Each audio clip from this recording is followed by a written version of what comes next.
for the event. Very beautiful one. Thank you so much, Victor. Hello, everyone. Thank you for joining, guys. I know it's a Friday, and I know that we will make the session as short as possible. So basically, I will be also now, please, guys, if you can put your cameras on so we can welcome our guest speaker. Now, after the guest speaker, what we're going to do, I'm going to give you directly the assignment. Okay, so you can directly start from today working, and the assignment, guys, will be till March 14th. Okay, so the submission will be till March 14th. Hence, directly after the guest speaker, we will discuss the assignment and you can start working on it. Please, everyone, guys, put your cameras on so we can. Thank you, Sif. Yeah, Ahmed, let me call our guest speaker. So again, today our session will be about colonization age, how Europe was able actually to take 70 to 80% of the world. Okay, so Dr. Conrad, yes. Hello, Dr. Conrad. Hello, everyone on the screens at home or in the class, depending on where you are. Are you having this class, Ms. Caroline, on campus or is it online only? Oh, it's all online. Okay, so nobody is joining you in the office or on campus. Okay. All right, well, it's good to see all of your faces. Some of you I had just yesterday in my class. Mr. Ahmed Juma, good to see you again. If anyone else wants to confess that they are in my classes, now is the time. If anyone wants to hide and deny that they know me, now is also the time. So don't feel forced. You do not have to step forward, but I hope you will enjoy the next half an hour or so that we spend together. So before we do start, what has Dr. Caroline told you about me so that I know what I have to avoid? Any horror stories, any scary stuff that she has warned you about? Any disclaimers? Nothing. All right. So just on a medical side announcement, literally, I had recently a bit of a procedure which is still affecting me. I am talking somewhat slower and more painfully than usual. So if my smile is somewhat weak or one-sided, then that is just because of a, partial swelling and paralysis, nothing personal. I will try to make up for it for some useful content. Anyway, good to see the world history class. World history was always one of my favorite subjects because it unites so many different things from literally all the human experience.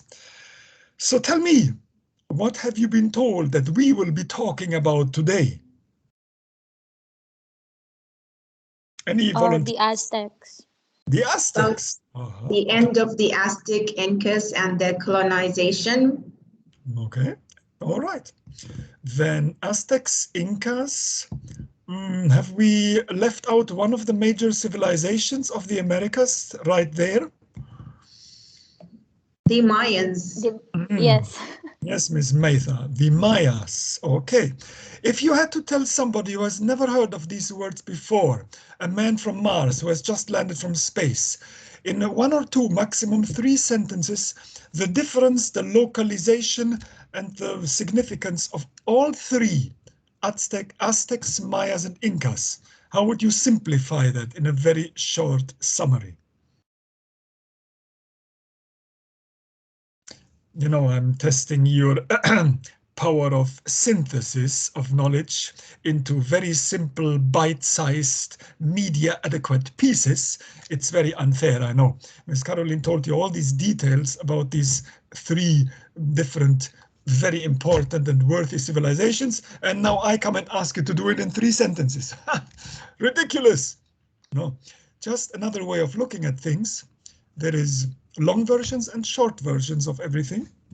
And the short version is often the test of whether we really know where they are and what they did. Well, for geographical differentiation, Aztecs, Mayas, Incas, where do we place them on the world map? In Mesoamerica? Meso is something like a complicated word, meaning what? Central America. Good. Central America being composed of which countries? Off the top of your head? Mexico? That would be nice. Then the Americans would have, these real Americans would have much less drug problems. But Mexico is in North America. Yeah, don't worry. We have all the tools at our hands today. Here is a beach ball that hopefully, can show you the right things in the right place. Toys R Us. So the yellow is still North America. The red is Mexico, and it is still in North America, because Mesoamerica, you are right, is the tiny itsy bit of piece that is in the middle between North and South America. That's why it's called Meso, like middle, and it's composed of no less than several countries. Yeah, I know I have an unfair advantage because I worked in one of them, Panama, being famous for having the canal that officially makes them 2 continents. But the others are Belize, Guatemala, Honduras, El Salvador, Costa Rica, and so on. There is a way to memorize those that I will teach you if we have a couple of minutes left in the end. There is also a way of memorizing all the Latin American countries which are really in the south. How many are there, by the way? The Southern Americans, below Mesoamerica. You're not following the football World Cup regularly. They always mention that between Europe and South America, most world champions have been selected and declared in football. So there are about 12 of them. Most is occupied by Brazil. So back to our original question and what we have learned in this semester from Miss Caroline. Aztecs, Mayas, and Incas, in simple terms to a child. Where are they? Why are they different? Who conquered them? And why do we care? The child needs a toy. The child will get the toy. But feel free to interrupt me always. In my classes, students always can interrupt at any moment. So cut in whenever you feel you have something to say. Don't worry about me. So we would say, that on a Mesoamerican, Latin American beach ball stratification, we have the Aztecs, where? More in the north, more in the south, more in the middle? The north. North. Good. The Mayas? Same thing, north. We would, probably a bit more south from the Aztecs. And the Incas? On the coastal side. Exactly, in today's Peru. The easy way I remember that is from the word ami, which in French or in any Latin American language is the beginning of amigo or friend. Aztecs, Mayas, Incas. So from north to south, Aztecs, Mayas, Incas, starting in the north, over in Mesoamerica, and ending, so starting in the real north in Mexico, the Aztecs, going to around Guatemala with the Mayas, and ending up in Peru, which is, yes, as you said, the coastal side and the most southern part, with the Incas. All right. Which of those are, for today's history lesson, still most important? Which ones do you think are more, or which ones are less talked about of the 3? The Incas. Yeah, good. There are others like the Olmecs and so on, somewhere in between, but let's not overcomplicate things. The Incas, yes. Why?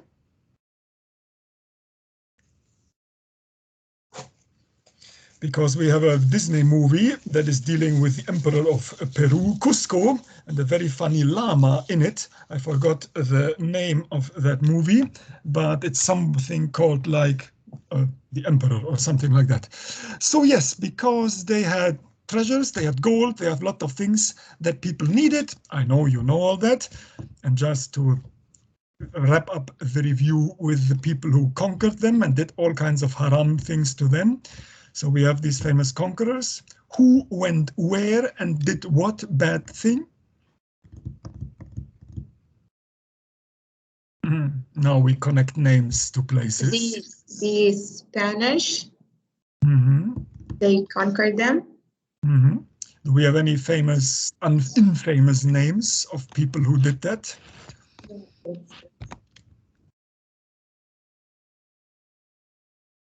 We have bizarre names like Pizarro and very manly names like Cortes. So who of these did what? Yeah, I know that you know. I'm just letting you know that it's not about memorization. History is not about hammering facts, names, places, and dates into your head.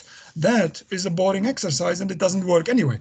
History, or anything that you have to really keep in mind, is about rereading about these things so often that you associate them naturally. So the way I do that, from the two names, Cortes and Pizarro, the Pizarro is the more artificial or the more artsy, and so seemingly the more sensitive name. Cortes sounds like a hammer through a wall, and that's exactly what happens. So Hernan Cortes was not famous for his sensitivity. He just did the brutish thing, and up in the north made sure that the poor Mexicans, the Aztecs, had nothing more to do. And then Pizarro in the south, slightly or pretendingly more soft and noble, didn't do much better, but at least came later. So simple ways of keeping things in mind if you have to. But yeah, all right. Then let's get down and see what these people did. Can I share the screen? On a selected chapter from an advanced world history textbook that I used for my master's 600 level class of world history. So yes, you get special treatment today. I will pick out only the cherries, the sweetest parts of it, and leave the more thinking, boring parts aside. And I have a feeling you probably agree with that selection. So, and I even highlighted those for easy retrieval. Yes, of course, we're having to do with an empire because our topic is all about linking the European past to the American suffering and to today's global history reality.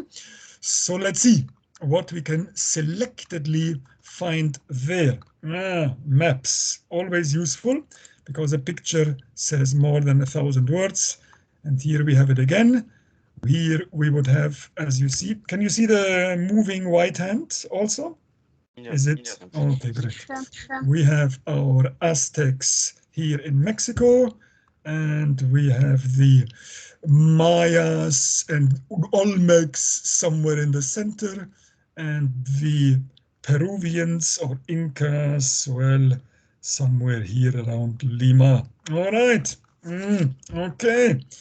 Yes, let's skip some boring or less exciting historical details.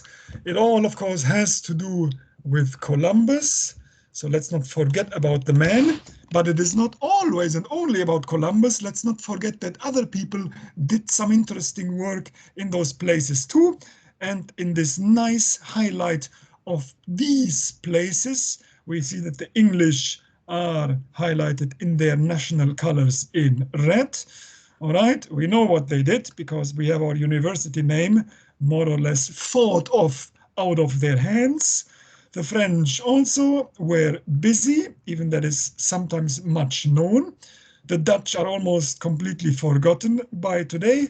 And of course, the Spanish and Portuguese in purple and green were busy too. Oh, what do you think, this pattern? Do you think by accident that the Northern Europeans ended up in Northern Europe, the Southern Europeans drifted south and took care of the south of the Americans? Could it not have been just as well the other way around? And the English themselves, not too far away from Spain anyway on the world map, finding themselves drifting by southern wind suddenly in Brazil. And the Spanish, as it might be, could have ended up in North America and covering the Hudson Bay. So do you think there is a reason why Northern Europeans ended up in North America and Southern Europeans in Southern America, or is that just by chance? Maybe it's strategic. What strategy could that be? Maybe they planned it. Do you think when Columbus famously set off to go and see what's up there in the, west from his departure point, but planned very much to the east from his arrival vision, do you think he knew what he was getting himself into very well? No, his goal was to find India. Yeah, and we know all how that ended. Why did he think when he reached the Americas that he had found India? Wouldn't a simple look at the map and the stars have told him, my friend, you are still a far way off?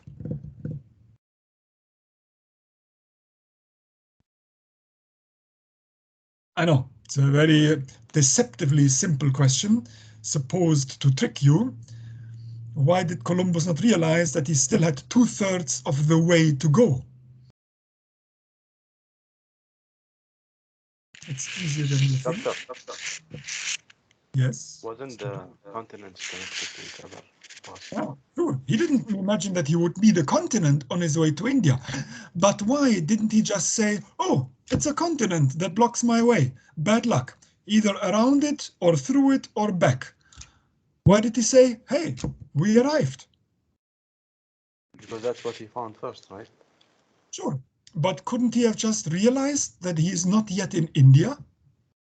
I think, Doctor, he thought like he arrived in India from other side, so he need. Yeah, but we would realize that when we are setting out from Sharjah and we are coming across Dubai, that we are not quite in Abu Dhabi yet. Whether we walk, bike, or drive, something tells us we can't be there yet. It has only taken us an hour without traffic. We need 3 at least. So something is wrong. We know that because we know the distances. Maybe he thought the land of the America is connected to the land of India. So that's why when he arrived to America, he thought it's India. Interesting thought, Ms. Mesa. It's actually much simpler. People back then thought the world is a bit smaller than it really is. About 2/3 smaller, which accounted for his conviction that when he was there, he thought, yes, that's exactly where I have to be. That is a bit strange because Indian mathematicians, just by the way, had already found out hundreds of years earlier how big the world really is, and they were wrong only by a few astonishing miles. By the way, how big is the Earth one way around? So this thing, in reality, how long is it once around? The things that we don't know when we don't check social media and easy accessible facts on our smartphones. I think 3,000 kilometers. 40,000 more or less, yeah. And that makes its diameter 13,000. That also tells us how much we have to drill to get to the center of the world, halfway through that, namely 6,000. So these things are, of course, statistically only important for airline pilots who have to calculate how much fuel they have to take to get on their longest yet discovered jet route from Sydney to Los Angeles. That will take 12 hours and so many tons of kerosene. But at that time, it was a much more important issue, namely, have I actually reached my goal? Well, we all know how that ended. So yes, you might be right. It's not totally sure today. People think it might have just been winds that blew the English to the shortest route to North America. Others say that the English followed old Viking routes, who had, as we today are rather convinced, discovered the Americas about 500 years before Columbus, namely the famous Leif Erikson from Norway, who already set foot there found it rather cold in winter, but rather green in summer, and swiftly called it Greenland. Yeah, long before Columbus knew that there is anything else there. So whether by chance, whether by favorable or unfavorable winds, or whether just by inclination that when I'm already in the warmer parts of Europe, I might just follow the warmer parts of my future holiday destination, such as the Canary Islands and others. Either way, we know all how the rest of the history went. Oh, all right. Well, Columbus and his business.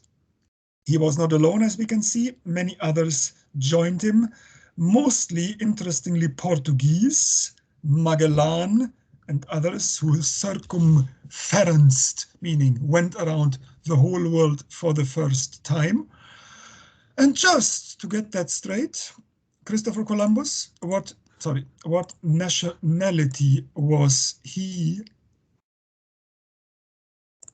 Where did he work? Who were his bosses? Where did he set off from? And where did he get financed? We talk about Columbian exchange as if Columbus was one easy concept and name to grasp.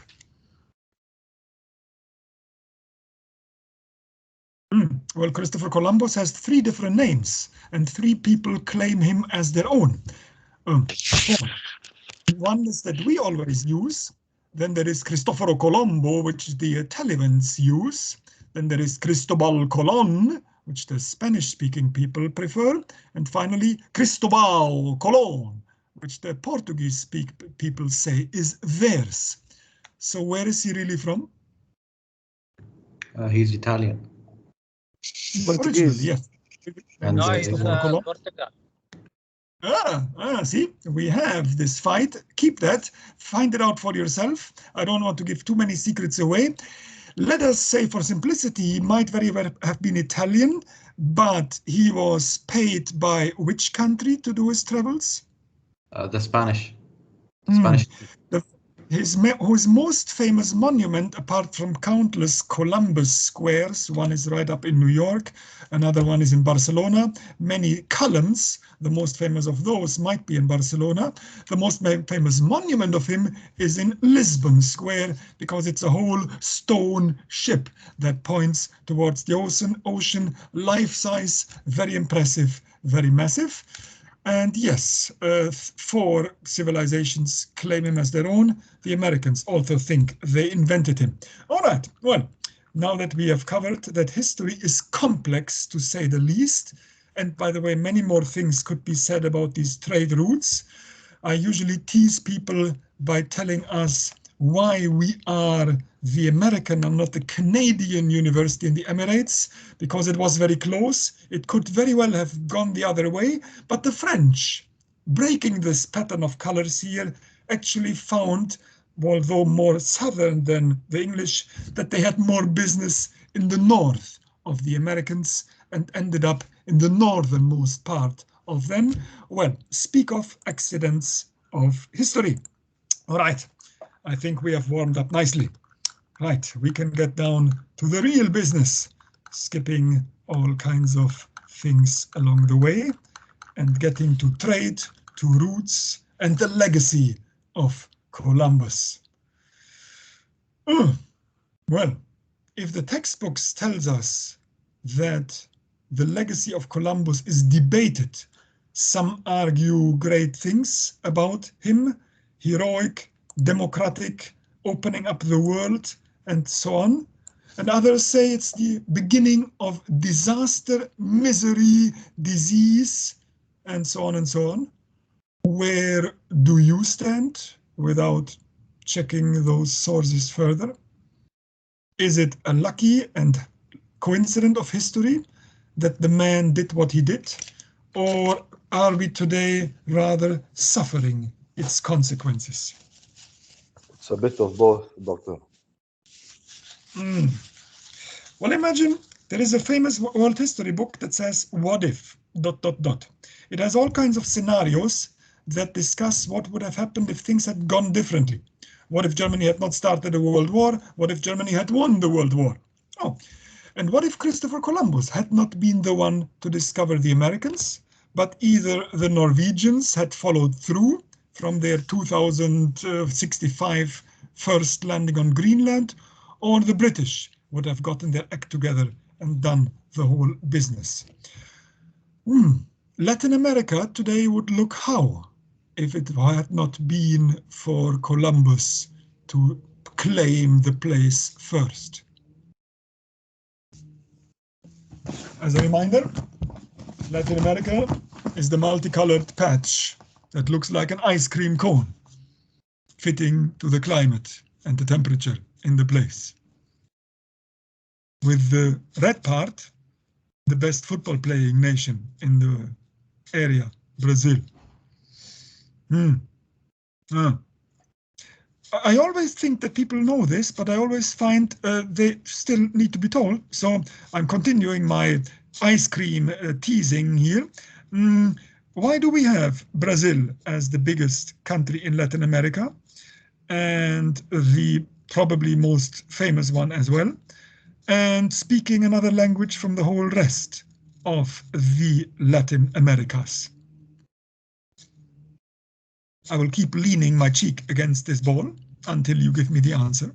Because they get invaded by Portuguese? That would be nice. Then we would have a great Portuguese invasion and famous Portuguese explorers as well. Do you know any famous Portuguese invader, explorer? We have covered Pizarro, Cortes. Do we know any famous Portuguese man claiming such a big chunk of this land? They're a bit harder to find, right? So if it was not for the bloody cruelty of the Portuguese, who are more famous for getting around this beach ball, Magellan and others, discovering, by the way, Magellan Straits right here at the border, at the edge of Latin America, separating it from Antarctica. So if the Portuguese were a bit more peaceful, how did they end up with the biggest piece of this ice cream cone? Shouldn't the Spanish have taken care of all of that and said, we are the champions? Or in Spanish, nuestros somos los campeones. That will forever change your worldview of world championships in football and of all famous Brazilian football players from Neymar to the rest, when you know this bit of piece of geographical language history. Yes, please. Because the Portuguese, they didn't fight with the natives of the land like the Spanish. They helped them, right? They provided getting close. How did they help? How could they even help? Who were they anyway? Portugal? We have a hard time finding it on the world map. It's the small orange patch glued to the big green red patch that is called Spain. So how could the Portuguese end up playing any major role in Latin America, which seems to be the major part of the whole thing? Well, the Portuguese are very underestimated, usually. We always talk about Spain and Christopher Columbus and maybe a bit of Italy, as if that was the only thing that we have to worry about. The name America is also coming from an Italian. Who was it? That's why we are the American University in the Emirates and not the Colombian University in the Emirates. That's what many people wanted to call the place. Anyway, Washington, D.C. is in the District of Columbia. Colombia as a country has its name from Columbus. So it all should have been called Colombia anyway. How did we end up with America just on the side? Sometimes it's a good thing to know why we are studying in AUE and not in CUE. Who gave their name to the Americas? Some totally unimportant, from today's perspective, companion to Columbus's trips, called by the unimpressive name Amerigo Vespucci. Would you imagine? some deckhand, some sailor, some rower has given his name to our university and the place that we study so hard. Yes. So history is also full of accidents, and accidents not in the sense of car crashes, but of happenings that could have very well gone another way. Somebody just decided to name a place that they didn't think much about by some secondary person on a ship. Well, the squares and the columns got named after Columbus, the country after some minor companion. Okay, Brazil speaks Portuguese, is on the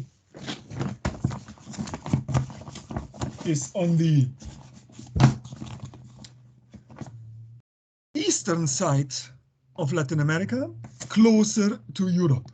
The rest is to the west, closer to California and the United States. Reason of this, okay, I've teased you enough now. Now the solution and the answer. The Spanish and the Portuguese, the latter were not so unimportant at the time as we today think. They are in quite a bit of trouble today, so we tend to forget there is Portugal too. They split the world in a line running down here because they said, we Portuguese are also a big seafaring nation. We are not to be forgotten, as we will be in the year 2022. So you know what? We make a deal. Everything that is east of this line belongs to us. Everything that is west of it, which will be a lot more, India and so on will be coming, belongs to you, Spaniards, because you're still the bigger brother. Well, they didn't know that there was not so much more to come, so the Portuguese kept the biggest piece of Latin America, again, purely by chance.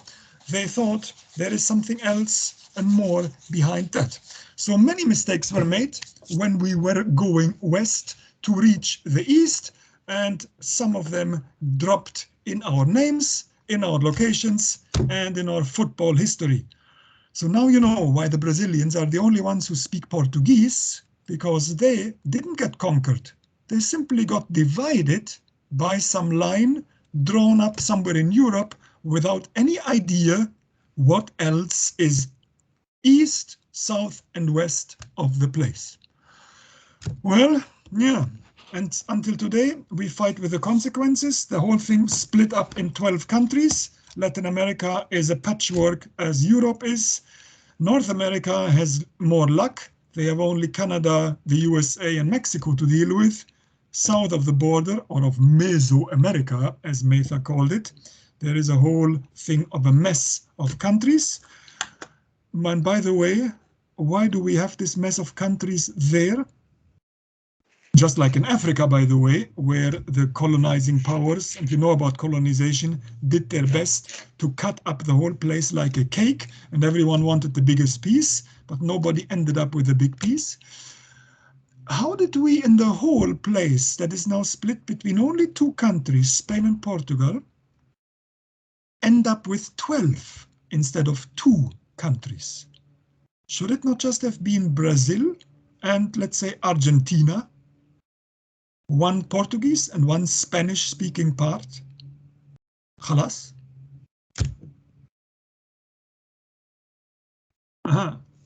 Another bit of world history and liberation. A guy called Simon Bolivar said, yeah, enough of the Spanish business here and the Europeans. Let's kick them out and let's keep Latin America to the Latin Americans. You know, much before Trump said America to the Americans, there was also already a guy who said Latin America to the Latin Americans. So we all already speaking a Latin language, either Portuguese or Spanish, we will make sure this place is ours. But as you know, when people fight for freedom, it usually never goes in one piece and without bloodshed. So instead of keeping 1 Brazil and maybe 1 Colombia or 1 Argentina, the rest fell to pieces.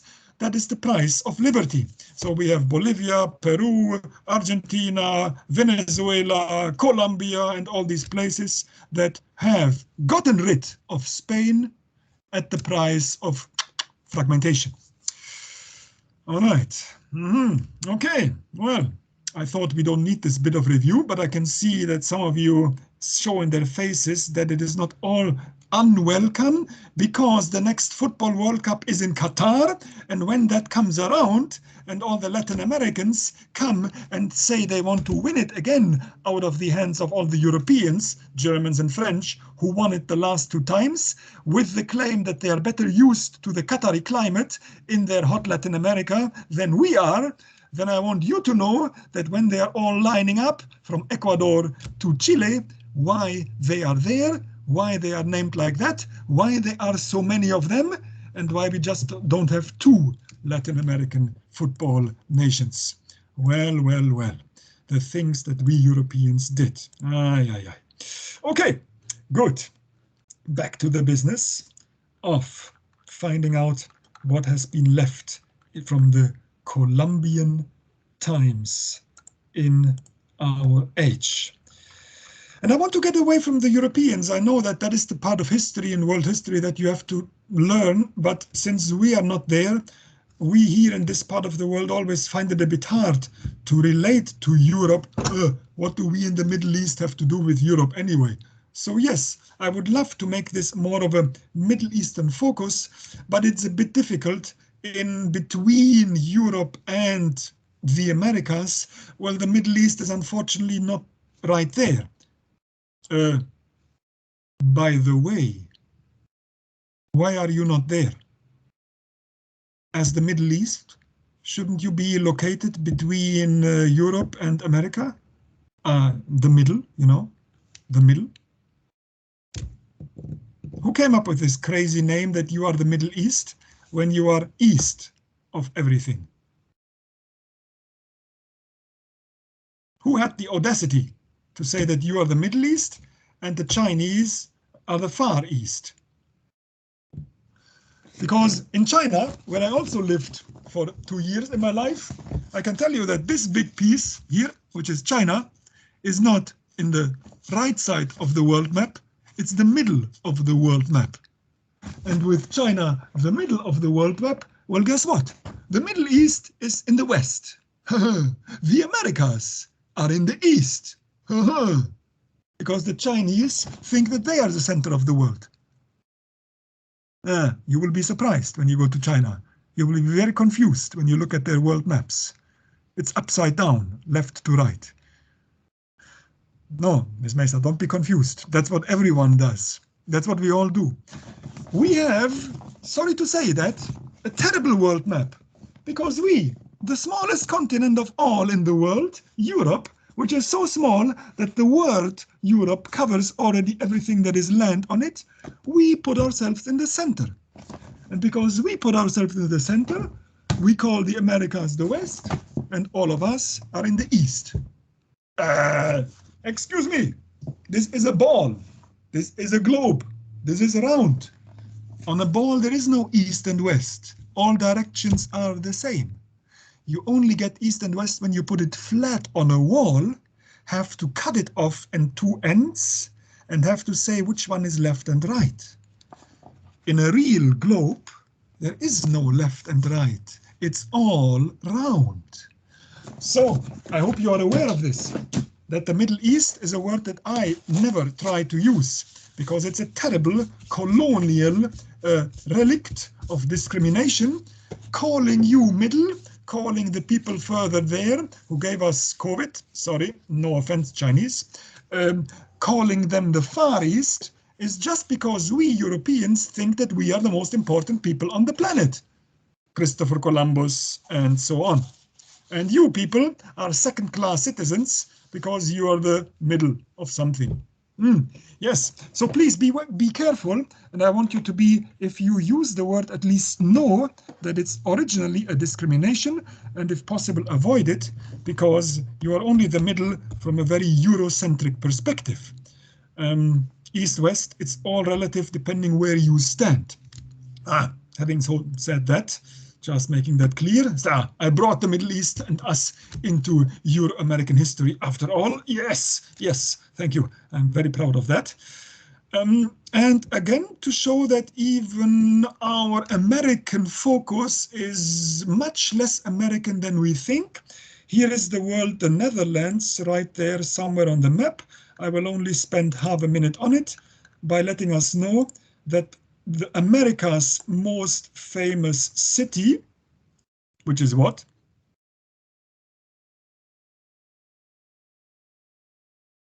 Leave aside government and movies for a moment. Yeah, exactly. Its original name is what?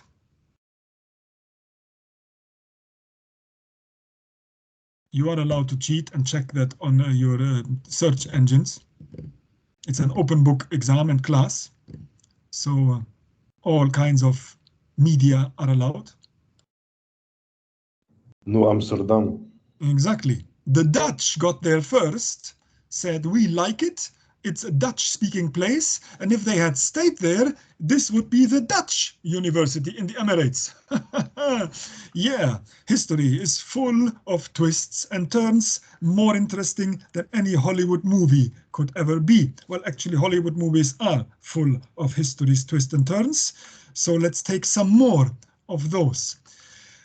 Yeah, okay. Yes, we see all kinds of colors that shift shape and size because things happened. And between the Canadians who tried to stay north of the border, or that the Americas tried to push there, we of course know that, just to put an end to this European mishmash in the world, the Americas might very well have been French too. But Napoleon, who is not completely unknown to us, made a terrible mistake. And if he had not made that mistake, we would be the French university in the Emirates. What did he do that cost him the United States of America before it became the United States of America?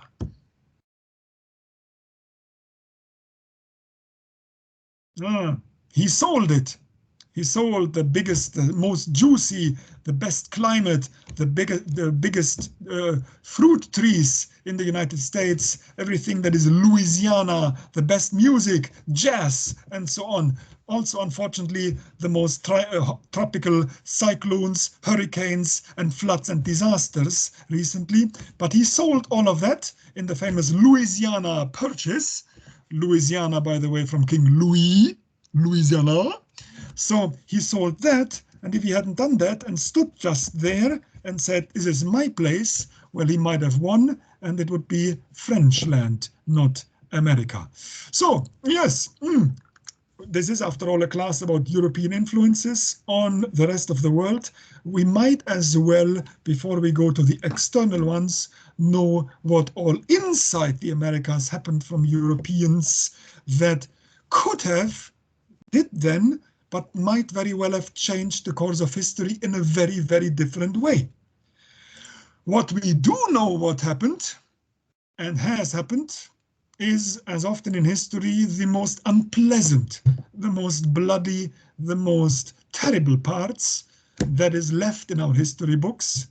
So we speak French only in southern parts of America, but we all are aware of the terrible haram things that went on and in some ways are still going on. Of course, you all know slavery and slave trade. I know. Now, imagine that I'm a child. I don't know about slaves. You just explained to me that slaves are these poor people who are exploited. Fine. You even tell me that in the past in America there were many blacks coming from Africa. Fine. Now I wonder as a child, wait a minute, teacher, mother, father, mother. We are in Europe, struggling even to get to the Americas because we had a hard time even discovering them. Slavery was invented after that. How did it work technically? We are in Europe. We are the bad guys. The Americas are recently discovered, have a couple of Americans in them. Today we call them Indians. Another mistake because we thought Columbus found the Indians. How did the slaves get there? They are Africans, right? They are black. They were not there. We had Indians, which today discriminatingly we call reds. So we have the whites in Europe, the reds in the Americas, the blacks in Africa. How do we put them together? Seems The a Europeans long brought way them in over. trouble. Yes. The Europeans brought them over. They went to Africa. They did deals with the tribe leaders, with other tribes, to bring the Africans over to the Americas. Anyway, that seems a very expensive business. It was hard enough for Columbus to get 4 ships together, or 3, and then for us to get to Africa, get people out of there against their will, ship them the way Columbus went with a lot of effort. That seems we are already quite exhausted by the time we get there. How does this work as a profitable haram business? I believe they were shipped all the way to America, probably, and then most of them were killed during the voyage. Ah, good. Have you heard about the so-called, well, you probably, about the triangle journey? Yes, doctor. Really? Did Miss Caroline already tell you about that? Am I trying to sell old wine in old flasks, as they say? If not, shall I continue with the triangle? Is it still a bit news? Okay, all right. So yes, you are totally right, of course. The Europeans went the way south, went the wrong way, went into Africa, did all the haram business, and we can at some time, if we have time, clarify how they managed to do so. Those blacks either didn't know what they were doing, or they were chased and hunted as good, meaning haram, slave traders happen to do. What is the third option, how you can get slaves out of their place against their will? One is convincing and cheating them, telling them they're going on a Club Med holiday beach vacation. Second one is running after them, catching them in nets and chaining them against their will. Option number 3.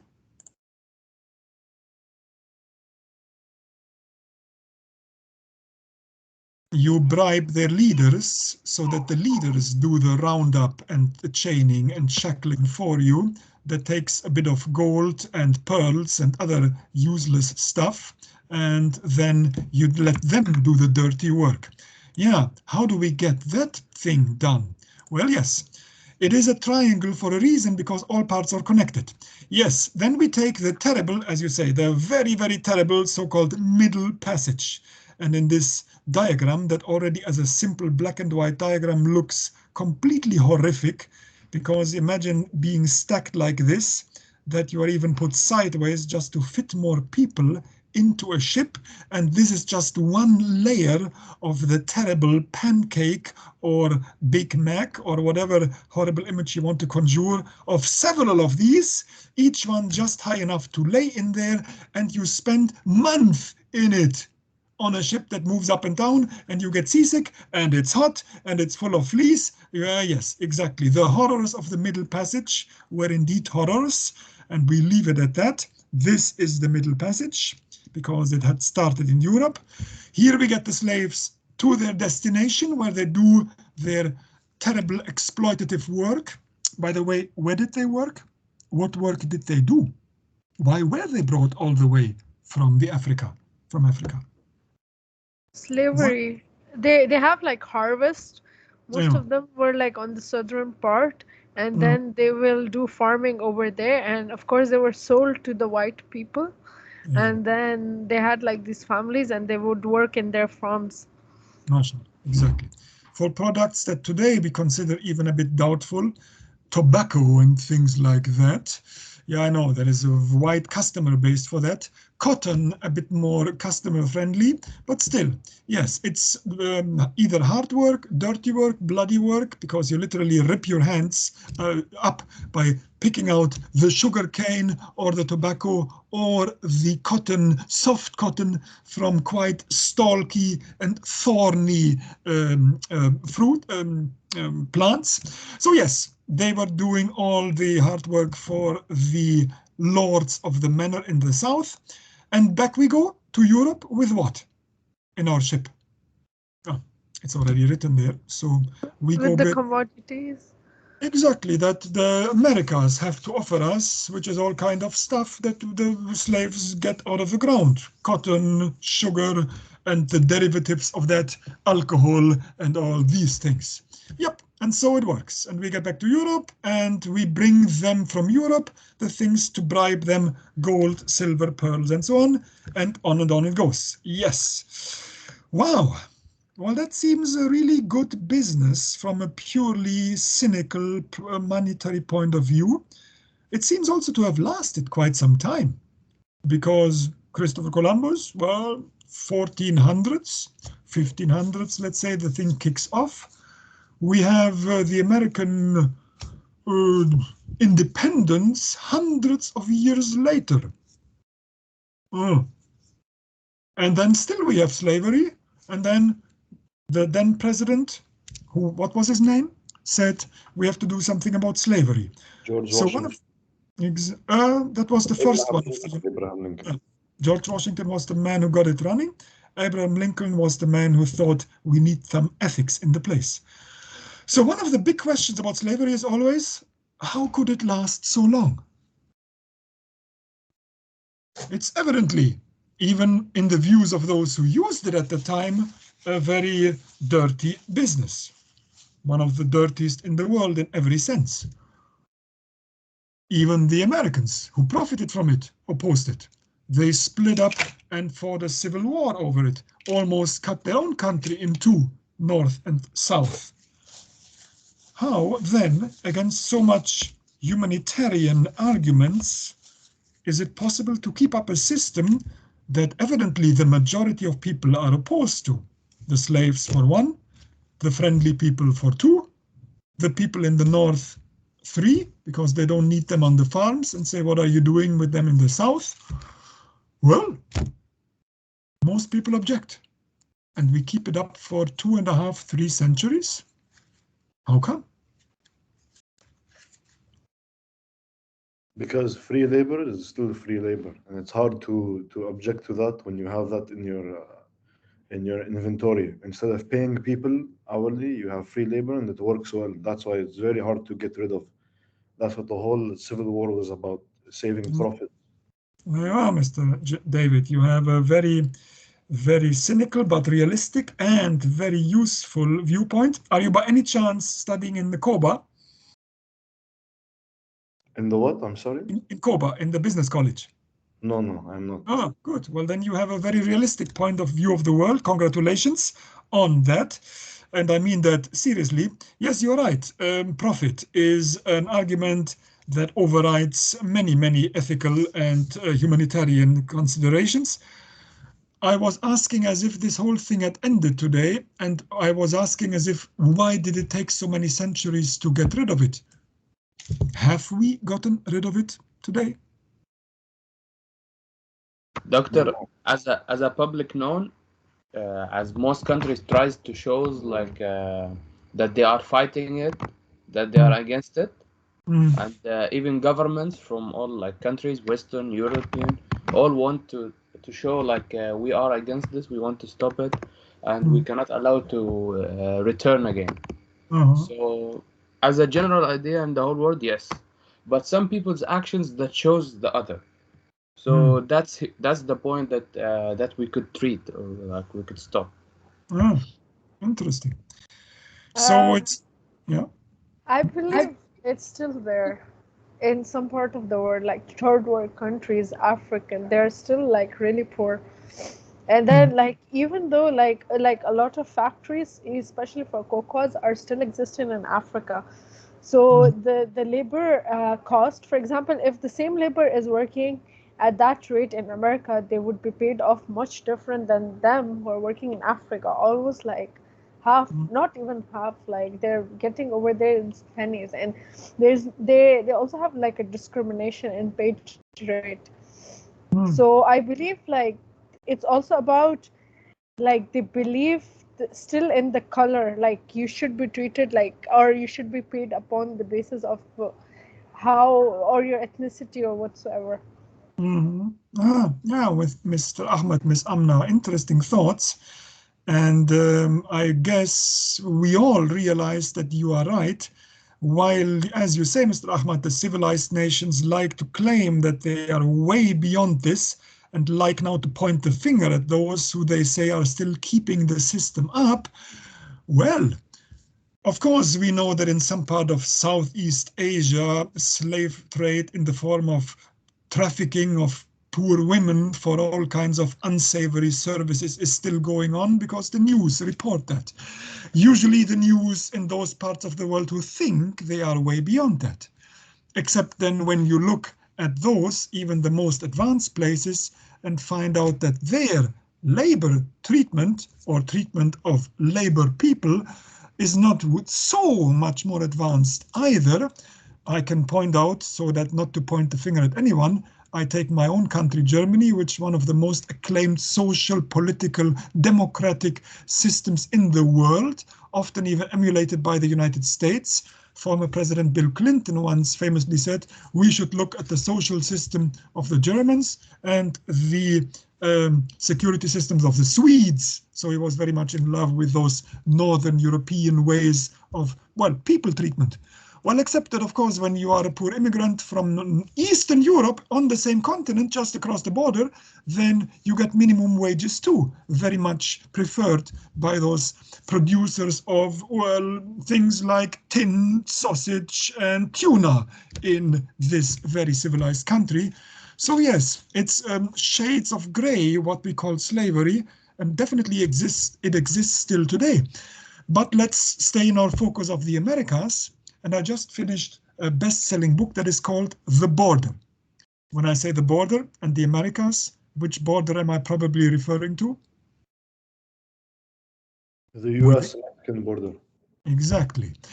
And of course, this book deals, as you can imagine, with the war on drugs. All kinds of drugs are there. You know, I know that we all know names of drugs. I don't want to bring up even any one of them, not to get any ideas in anyone's heads, because I know people used to smoke already in the breaks in the university, and I always discourage this practice, and I made myself very unpopular by kindly asking students what they thought they were doing for their health. And I was told to mind my own business. Okay, so I'm minding my own business. We're talking politics purely. Latin America, Colombia, Mexico are always claimed as being the places where the drugs are, where they come from, and where all the evil originates. Hollywood movies recently, Emily Blunt and Benicio del Toro, in a movie called, title forgotten. Sicario. Exactly. Sicario, by the way, meaning what? Hitman, I think. Exactly, mashallah, very nice. See, they name a movie after the bad guys south of the border, Mexican hitman, usually teenagers sitting on motorbikes, shooting people in their cars while they're driving by. That's why they cannot get caught.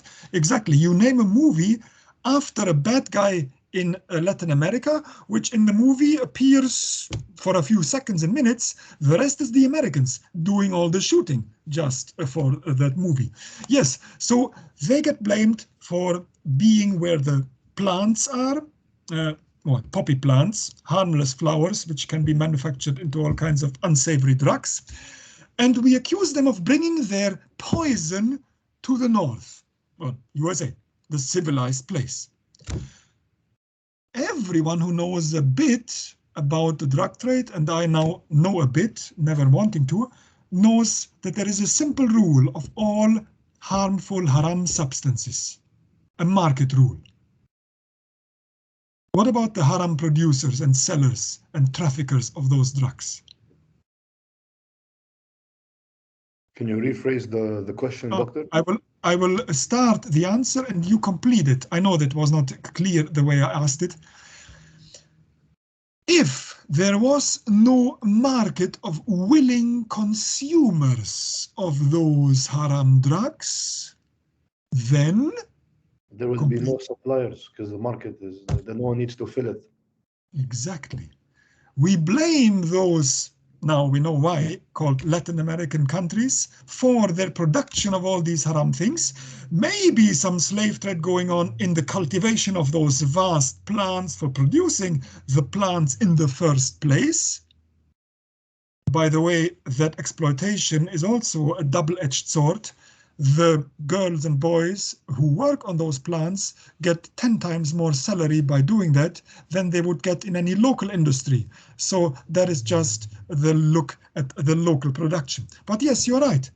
blaming people for producing something that then harms us seems at least worthy of examination when the harm is done by us voluntarily. And as you say correctly, without willing consumers and buyers north of the border, we would have no business south of the border.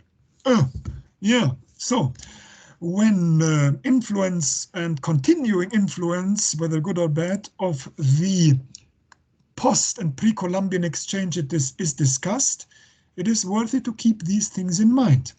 Without slave owners and holders, there is no slave trade. Without drug users, there is no drug trade. And the triangular slave trade of that time is, of course, today being replaced by a bilateral, bidirectional trade across that Mesoamerica that you before mentioned. But again, if there was no demand, there would be no supply.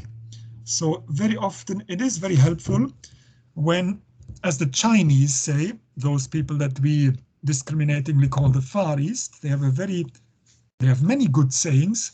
One of them is, before you go and change the world, just walk 3 times through your own house.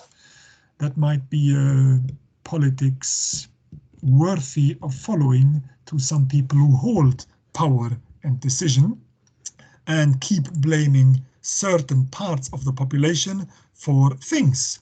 And we know that former American presidents, which I will not name, have done the same by calling these people, you probably remember what, and without having examined whether that might have been a consequence of the slave trade or even today, just a consequence of border business.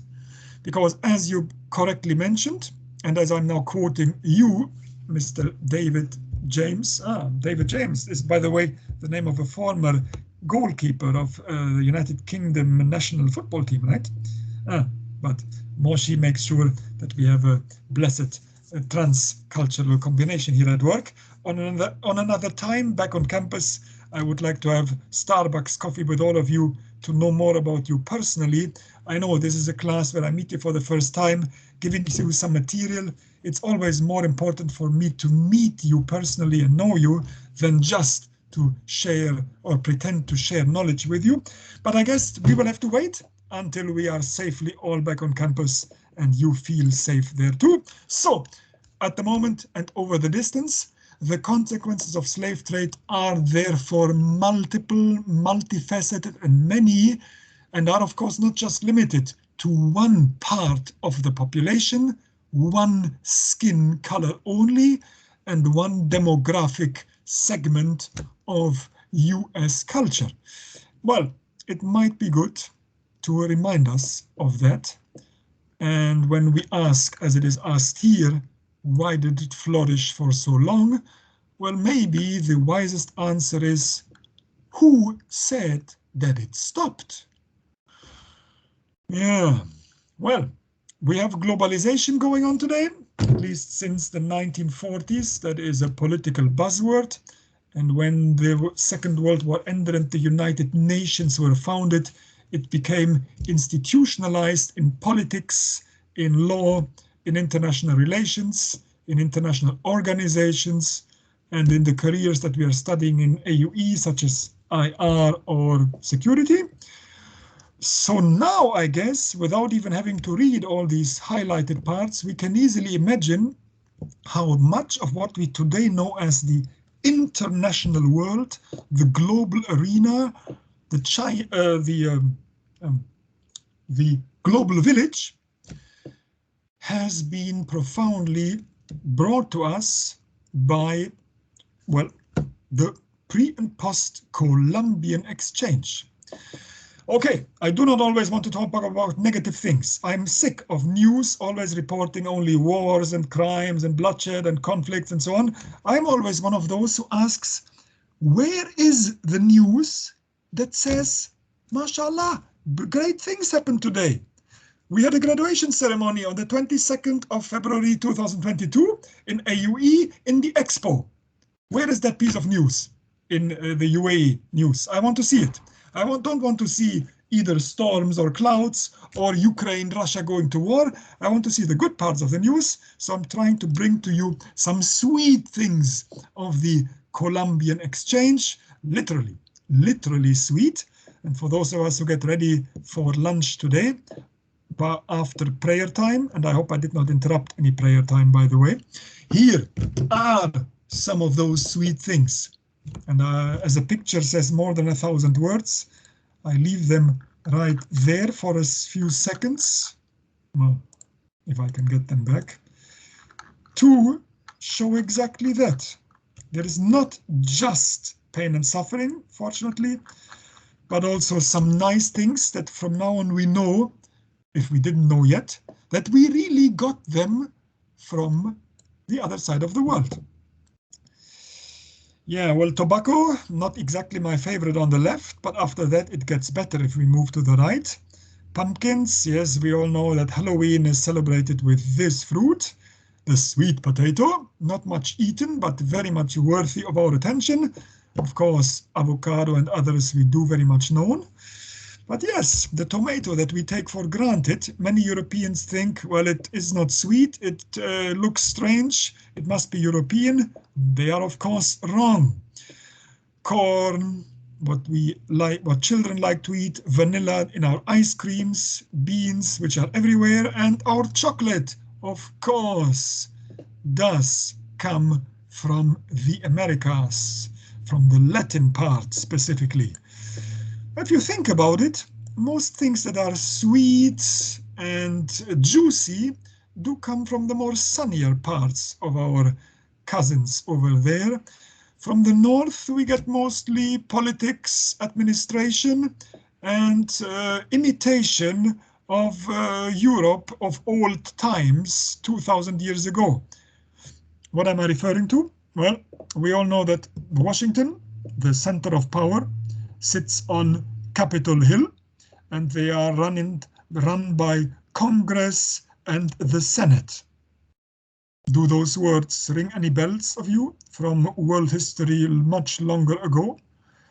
Who invented Capitol, Congress, and Senate? Was it the Americans?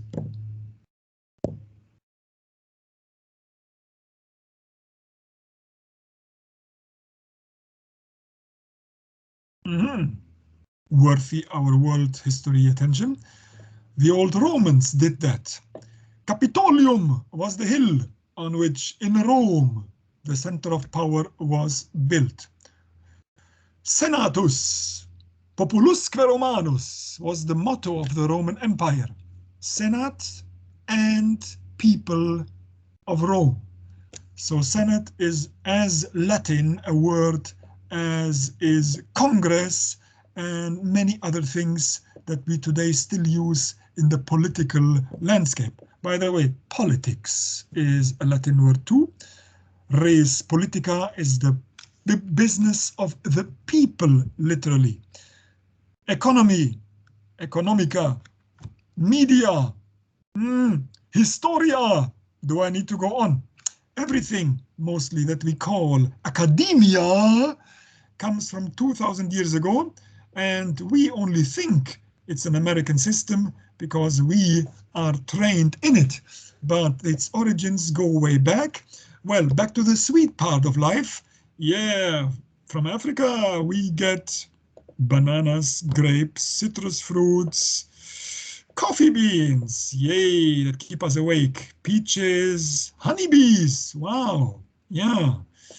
So it seems we owe a lot to this transatlantic exchange. And of course, we can't ignore the whole terrible things that we did. I haven't mentioned diseases before, but I know from previous classes of world history that you are very well made aware by Miss Caroline that, of course, one of the main weapons of mass destruction of those Hernan Cortes and other invaders was what? Oh, why have we dropped off cameras? All those enthusiastic people who were with me at the beginning have now somehow retired from the screens and from public viewing. I will excuse them if for some reason they went praying. That is all good and no worries and no trouble. I will appreciate if they stay with me, not for my sake. As I always tell my students, you are not on camera for me, you are on a camera for who? Doctor, Yes? I just have to we'll go replug to my pray. PC. Just the lady will stay here. Oh, that's okay. You are It's excused. okay. Okay, thanks. See you. No worries. Miss Metha, are you in a driving vehicle, by the way? Be careful, please, if you are in the driving seat. I do not want any accidents. And if you're not driving, even better. If you could stop if you drive, that would be best, but I think you are on the safe side of the front. Good. So what was the weapon of mass destruction of the conquerors that ensured them victory more than their few horses? They had rifles. Oh yeah, that also scared the Aztecs very much because they never saw any of that before. They never saw these weapons, these animals, or these armor protections from helmet to breastplates before. Sure, that's what made them confuse Hernan Cortes and his gang with gods, and that helped a lot to ensure that these few hundred Spanish soldiers could win against 1 million Aztecs. But mostly, even those few horses and rifles wouldn't have won the war. They had not enough bullets for so many Mexicans. So what killed Mexicans in thousands and thousands without any battle? Diseases that were brought over from Europe. Exactly. Well, and why did it manage to kill them so quickly and swiftly and horribly? Because what happens usually when a population from a different region comes over, they bring their diseases, which they have the medicine to have, which they've been fighting. Their immune systems are used to fighting all their lives. So when it comes to a new host and their immune system is not used to this foreign bacteria, then it's very hard to fight it off. And that's what happens fatally. And that is literally the definition of dirty war. Instead of throwing bullets or muskets or knives at your enemy, you save all that. You throw a couple of your own dead bodies across the wall. Well, if the other side is clever, they will just burn them or throw them away. So you make it even more perfidious, meaning mean. You give them some gifts, like blankets or silk to wear around the neck, scarves. But what did you do with these scarves, necks, and blankets before you gifted them? Fill them with lice. That would be the more visible and open option. No, you simply had made sure that they were infected with those smallpox before. So you wrapped your own dead people in that thing first, dried them nicely, and handed it over as a clean gift. Yeah, you forgot the desanitation part, and then let history and terrible disease take its course. Yes, yes. There is no limit to the ingenuity of man when it comes to harming its fellow man. Man in this case meaning both genders. So yes, that also went on. And of course, we see the consequences of this until today. I probably do not need to tell you that there are all kinds of conspiracy theories out there about COVID. And one of them is, of course, and I have no idea whether it's true or not, I'm only reporting that it was all fabricated in a lab for the purposes of, chemical warfare. At least it was an experiment, and it got out of hand, maybe by some careless researchers. Well, who knows? But we can see that the ghosts of history follow us right until today. And before letting you go, so that you can wrap up this class and summarize it with Miss Caroline in my absence, and give her feedback on whether you want me back ever in your classes or never. That is fully up your choice. Let's go onto the monetary and business side for a moment, and keep in mind that big projects need big funds.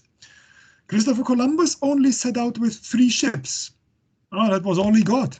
He even had to run around Portugal, Italy, and Spain to finally get the Spanish couple, Isabel and Fernando, to finance his operation. And even then he only got 3 ships. Very famous names of 3 ships, by the way. Do we remember anyone? I have forgotten one, I must confess. I remember two, Niña Pinta and one other. Should be remembered simply because as the first ship that came to the United States from England is very famously remembered today, which name is Santa Maria. Santa Maria, mashallah, very nice. So it's as famous as the Mayflower, which 100 years later got the first English people to colonize and then speak English the Americas. Yes, so he got them, he went there, and it still was a big deal. He had to go all to the rulers just to get a couple of ships funded. Well, it means exploration and research is a costly business that needs funding. The whole triangle exchange and later the more clean, real global trade that went on later with some harmless stuff like no more slaves, but just raw materials, well, needed some serious funding too. When we had not just 3 ships, but whole flotillas, meaning fleets, running the Atlantic up and down, northeast and east-west, then we need some serious backing of that. Ships don't build themselves, and the things don't buy themselves, even in friendly ways. So how do you finance the operation? If you're a man with a vision, want to run a shipment empire, today we call it FedEx, back then they called it the Trans-Indian, what is the name again? Oh, the colonizing group that conquered India. I am not good at remembering names. I don't memorize them. India Company colonization. I think it was the East Indian Company, right? There you are. Thank you. The East India. Sorry, continue. East India what? The East India Company. Yeah, East India something company, correct. So a company is a union of several people who pool their money and say, let's all put our money together. One man can't finance it alone. Okay, let's get the ships, the trade, and the tradesmen and the diplomats and the priests and the missionaries underway. Good luck. They have now money and food for months on end. So that's all well. When they make profit, we get paid. Thanks. When they fail, the ships sink or they get killed, astaghfirullah, where they arrive, less friendly arrival than thought, well, then we share also the risk. We share both the profit and the risks. And that was the beginning of modern capitalism, because that was the beginning of today's global group finance investments. And of course, today we call them by modern names, joint stock investment companies, companies with limited liabilities, and so on, all meaning we pool our money, and if we are lucky, we pay the losses. The customer doesn't so much, but that is the way business, big business works today. And where do we see some of the less pleasant results? Well, when we have global financial crisis, because companies pour all their pooled sources into a market that then goes bust, from the dot-com bubble to the building bubble. Some of it we have even seen in the UAE, unfortunately. So there is also, of course, a leftover of those times when from colonialism we went to mercantilism, meaning the insight that the world is one big mercato mall, meaning trade in Latin. And from then on, at least we got more civilized by doing trade instead of war. Yes, okay, but that's probably all that we need to cover for today, because I think we went from agriculture all the way to zoology, A to Z. We covered war, peace, pleasant, bitter, sweet parts, history, languages, football, territories, oceans of trade, East and West, colonization, discrimination, and us all in the middle. Thank you, Ms. Juliet, very much for your feedback. It's much appreciated. Thank you, thank you. It was my pleasure to being with you today. Thank you, Mr. Saif. Thank you. And any time that you want me to talk about any other topic, just let me know. We will relieve Miss Caroline from one class of talking. My mouth hurts very much, but it is a pain well worth spent on you. So thank you. If any questions, ask. And if Thank you, not, doctor. Thank you so much. I let Thank you you, go. doctor. Thank you, doctor. Most welcome. Thank you. Thank you so much, Dr. Conrad, for such an amazing presentation. Thank you. Anytime, Ms. Caroline. Thank you so much for your class. Your students are very well prepared, enthusiastic, and I just wish I get some of them in my class. Well, I have some of them in my classes, so I will count my blessings from now on. If not, I will simply have to remove you from your place, teach them, and then share all your fun. Just kidding. Thank you so much. Thank you. Have a wonderful rest of the day, all of you. Bye-bye. Bye. Thank you, doctor. Most welcome. Thank you. Thank you so much, Dr. Conrad. Oh, most welcome. Pleasure meeting you. Thank you so much. Thank you. Likewise. Okay, guys, so I hope you enjoyed the session. I'm just going to take extra maximum 7 minutes from your time, and I'm going to discuss the assignment. It's already posted on the portal, but so you can download the attachment. Hence, let's just discuss it if you have any question. Basically, today, Dr. Conrad made an amazing presentation about the discovery. We will, of course, go later on into details how Americas was discovered, so don't worry about that. But our concern is how Americas was colonized and Africa was colonized after the discovery of such new lands. So we're going to talk about the trade and the positive and the negative impacts of colonization, or once Europe started to conquer the new lands it has discovered. So this is our topic. And the topic is for the whole assignment. Now the assignment, guys, first of all, it is, let me write in this color. So the assignment is 25% of your grade. This is number one. It is divided into two parts. So the 25% is divided into two parts. The first part is group work, and the second part is individual. Now, each group submits one paper. So you are going to work in groups that you are in. Each group submits one paper. And this paper includes everything, the group work and the individual work. So let's start with the individual work. The individual work is the report about the guest speaker.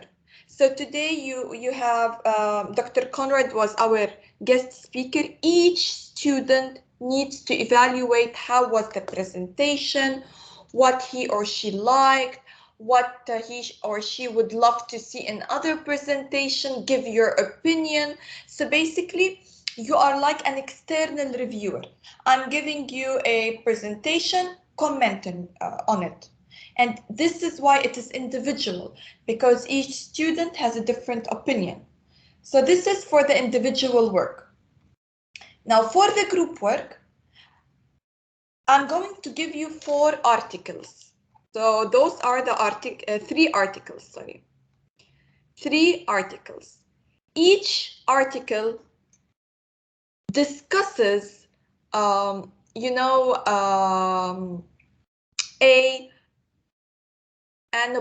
opinion about colonization. So each author has a different opinion. Now what you're going to do is that the first article is actually the book. It is chapter 3 from the book. So what you're going to do is you're going to fill this table from the book. It's chapter 3. So you're going to read chapter 3 and fill all that what's the difference between before and after. So you will start your your assignment with filling all the table and then answering the question, what new global connection were forged in the 15th and 16th century. This is, guys, the book. So this is part 1. Now part 2, it is articles. And I've given 3 articles. You need to read it. Meaning you need to read the 3 articles. Each student can take 1 article. You need to comment, evaluate, write your opinion. And then you will add your responses about the guest speaker. So this is how the assignment is divided. It is divided actually into 3 parts. Part 1, you use the book, chapter 16, and you read the chapter 16, fill the table, and answer the question. That way I know that you have a solid background. Once you finish the book, you start reading 3 articles. You can divide, of course, guys, that's why you divide the work. Each student may, so 2 students can take the book, 3 students can take the articles. Article 1, only chapter 3. Then article 2, article 3.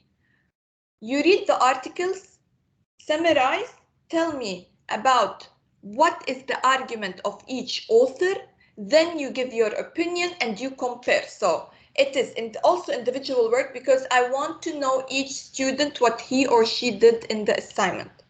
Because I know that I don't want someone to do all the work.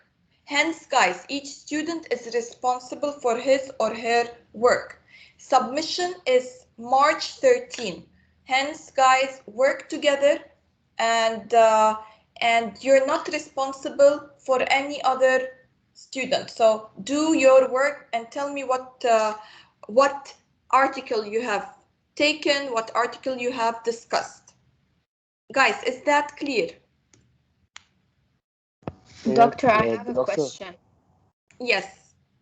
So the first part of the assignment, which is like the analysis of the essay, do we just use the first article or do we use all 3 of the articles? Okay, so basically it is 3 parts. Part 1, you use the book, chapter 16, okay? Yes. This is part 1. Part 2, you have 3 articles. So yes, the 3 articles need to be used, summarized, evaluated, and given opinion on. That's why for the like individual parts, for the like analysis of the guest speaker, and then we read the article and no. This is part 2 is the article, right? So yes, I'm talking about part 2 as well.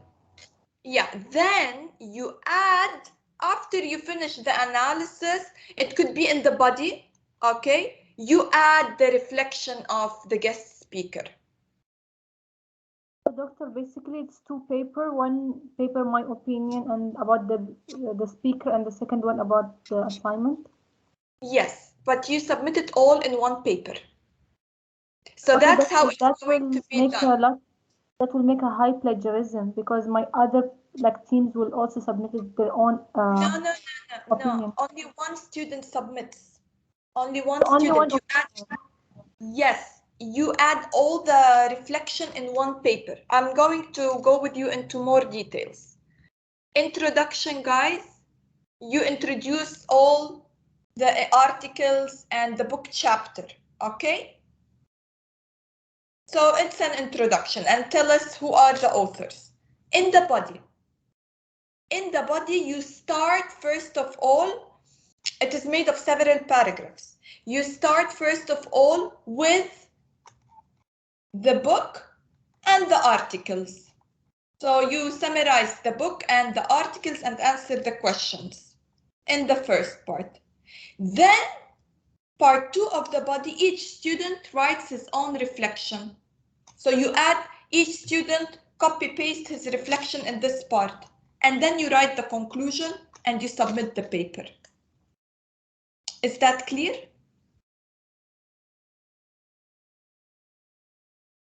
Okay, doctor. So basically in part 2, we need to analyze the article because I checked the article. It's basically 35 pages.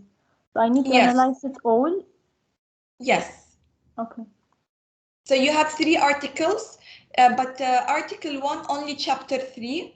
Then here, guys, you need to skim, read the title. That's why it is also a group work. So some groups are 6 students, 5, 6 students. That's why you divide the work, guys. Divide the work, okay?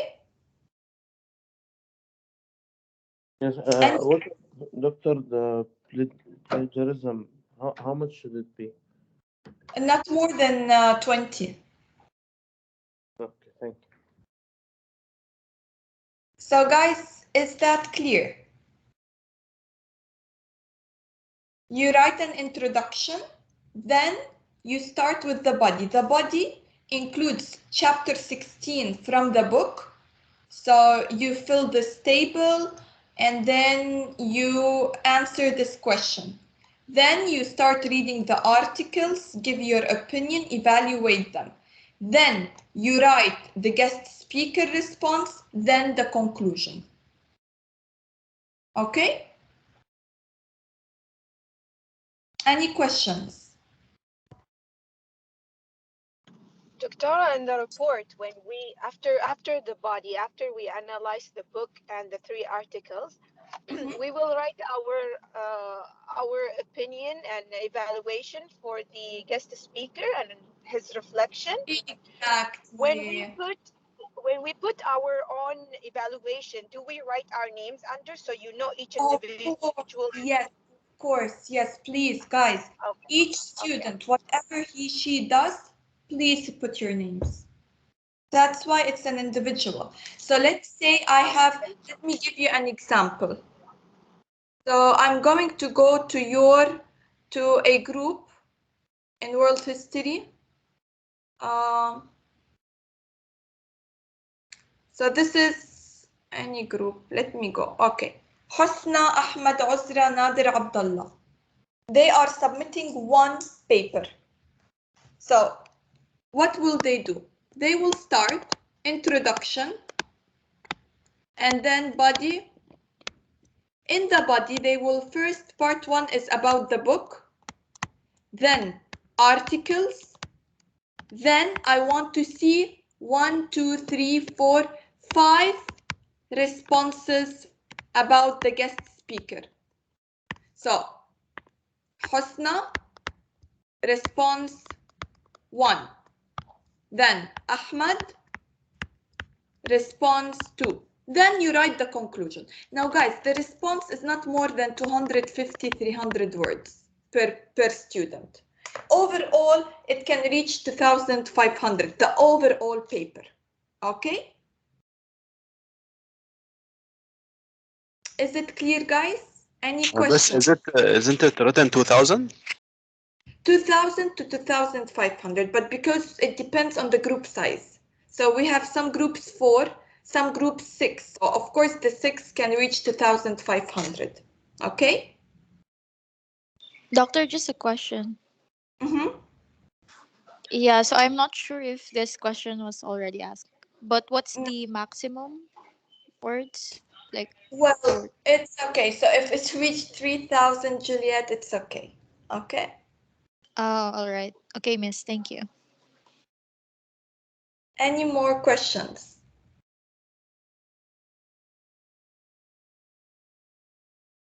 So this assignment, guys, has actually, you need to use the book, the articles, and the guest speaker.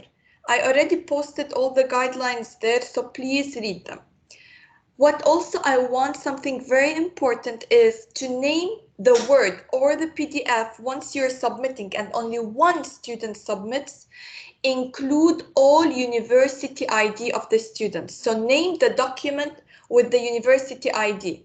So let's say I have group, so again, Husna, Ahmad, Uzra, Nadir, Abdullah.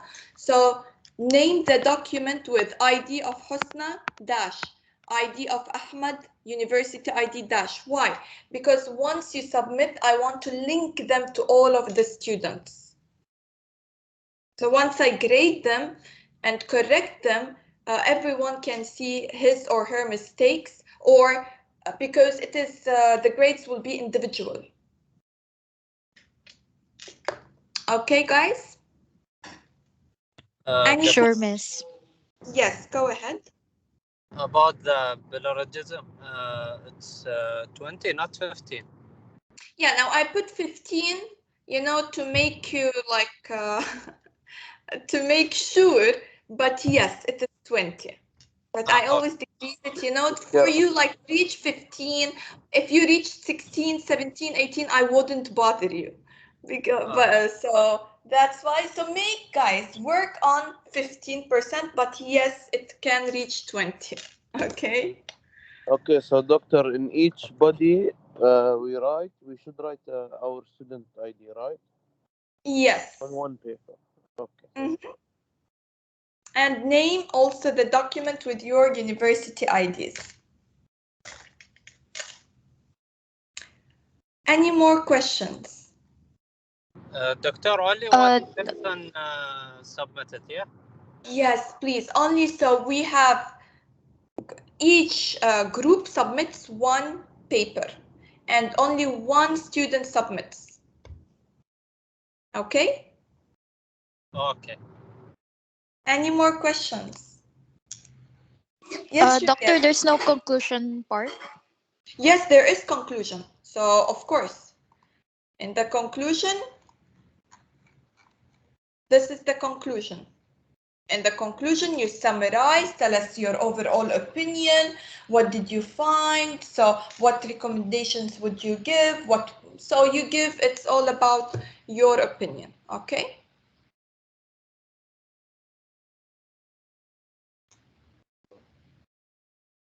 Perfect. Guys, any more questions? I think everything is clear. Perfect.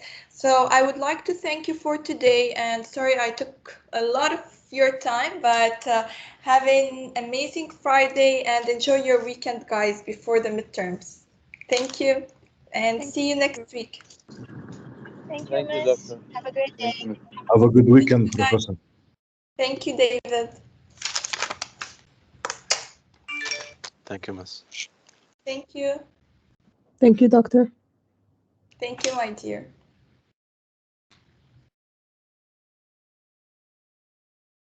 Thank you, miss. Thank you, Juliet.